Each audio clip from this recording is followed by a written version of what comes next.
The architectural marvel built by Rajarajan Chola in Thanjavur should be declared as one of the 7 wonders of the world. What?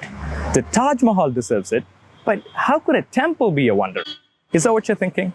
Well, a mind-blowing architecture, hundreds of inscriptions, and huge sculptures, all from 1,000 years ago. What else might you ask for?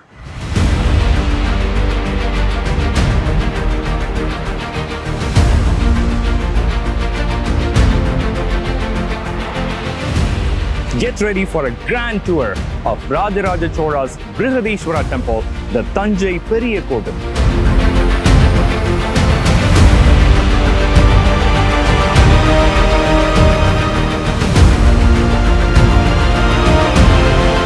The name of this temple is not Brihadeeswara at all. During Rajarajan Chola's period, this whole temple tower had been clad with golden sheets.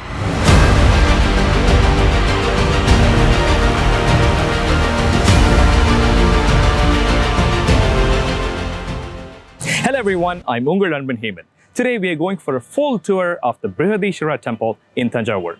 Regardless of wherever you live in the world, I hope this video gives you a full experience of this temple as if you visited the temple yourself. And don't forget to subscribe to this channel if you haven't done so yet.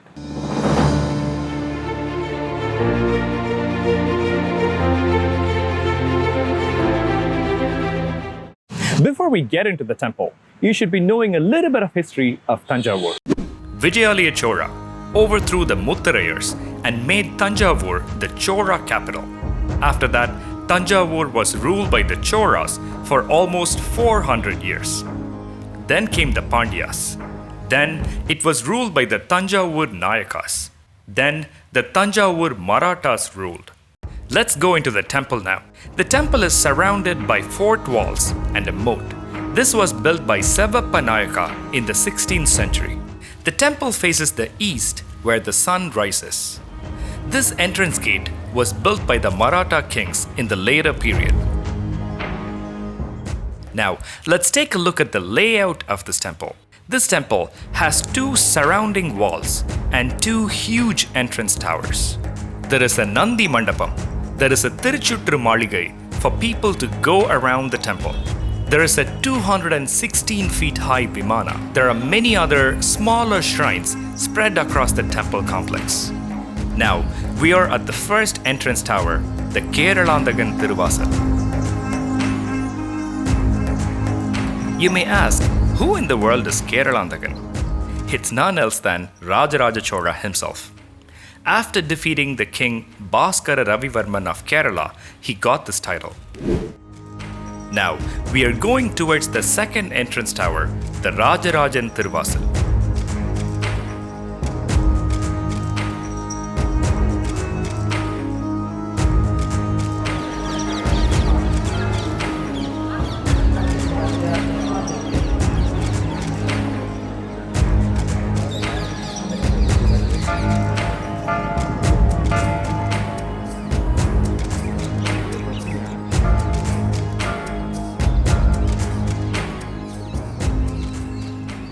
Now, we've reached the temple's courtyard.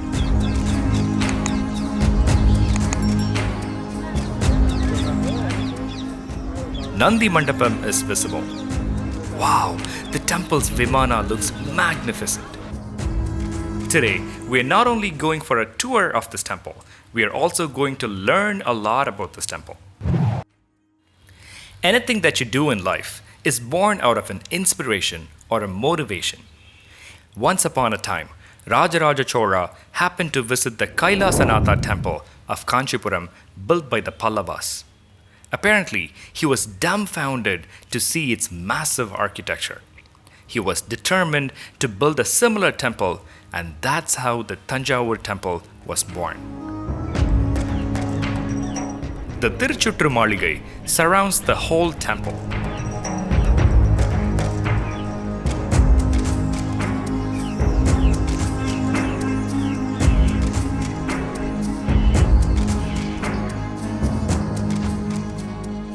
Okay, now let's get into the Nandi Mandapam. This Nandi sculpture was installed by the Nayaka kings. It is very tall at 12 feet And besides that, it is made of a single piece of rock. On the ceiling of this hall are paintings of beautiful flowers and birds. There are also statues of a few Nayaka kings. Did you think Rajaraja Chola never built a Nandi statue for this temple? How could it even be possible?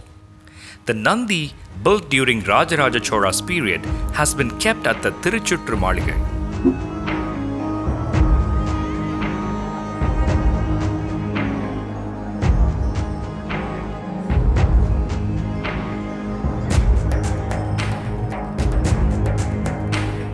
Rather than going into the Muga Mandapam, we'll walk on the side in the courtyard.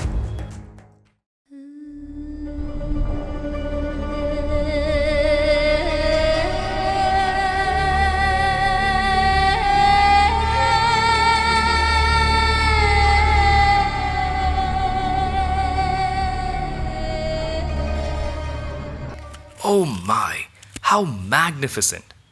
Rajaraja Chola called this Vimana the Dakshina Meru. He basically meant this is the Meru mountain of the south. If you look closely, it has been made as if Shiva and Parvati are sitting in the Meru mountain.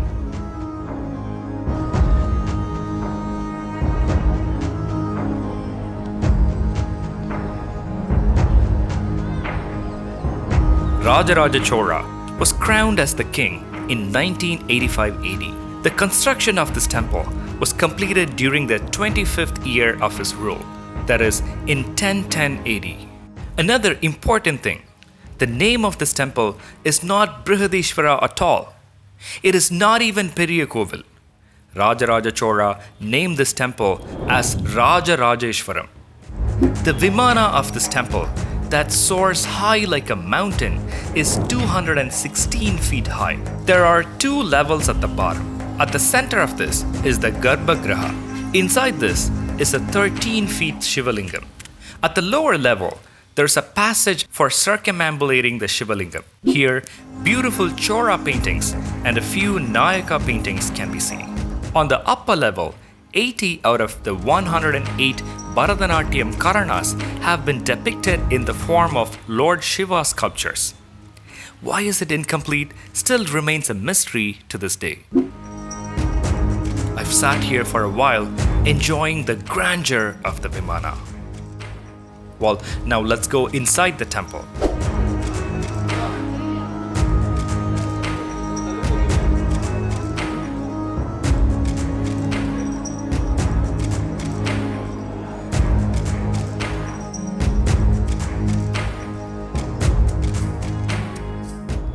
Had an amazing darshan. Now let's see what's in the Thiruchuttru Maaligai.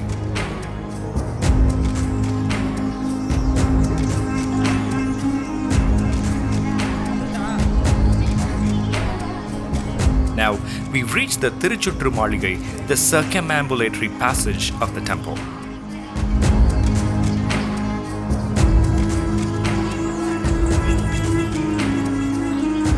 There are inscriptions even on the pillars here.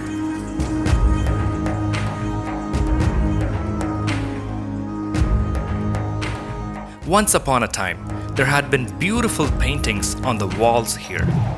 But today, unfortunately, it is in such a state of disrepair. As we walk further down, we see the big Nandi that was created during Rajaraja Chola's period. Now, let's go to the back side of the temple.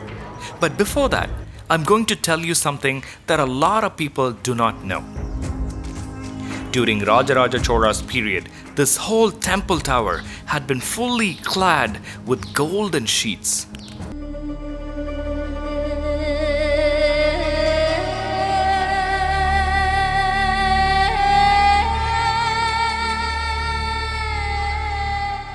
I'm not making this up. There is inscriptional evidence for this. But God only knows who looted it in the later years. Now let's go to the back side of the temple. Here is a Ganesha shrine built by the Maratha king Sherfoji II. Not too far away is the Karuvurar shrine built in the 20th century. Further away is a large Murugan temple. It was built by Sevappa Nayaka in the 16th century. This is the backside wall of the temple. It is full of sculptures with inscriptions all over.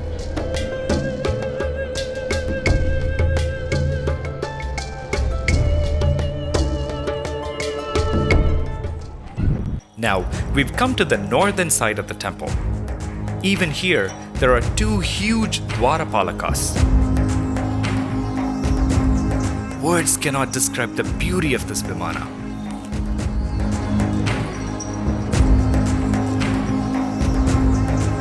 Also from this side, devotees enter the temple for darshan.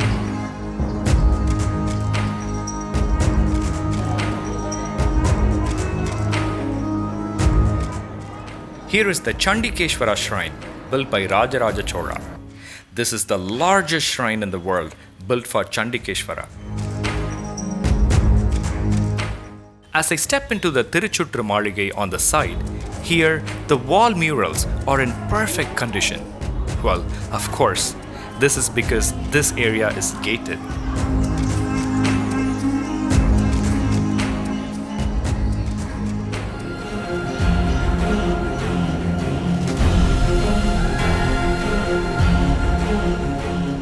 For one last time, I took a look at the grand temple tower. I gasped, wondering when I'd get to see it again. Hope you enjoyed this video. Now tell me in the comments if you think this grand temple deserves to be one of the 7 wonders of the world. Oh, by the way, we're not done with this yet. In the next one, we're going to look at the phenomenal sculptures of this temple. Our search for history will continue.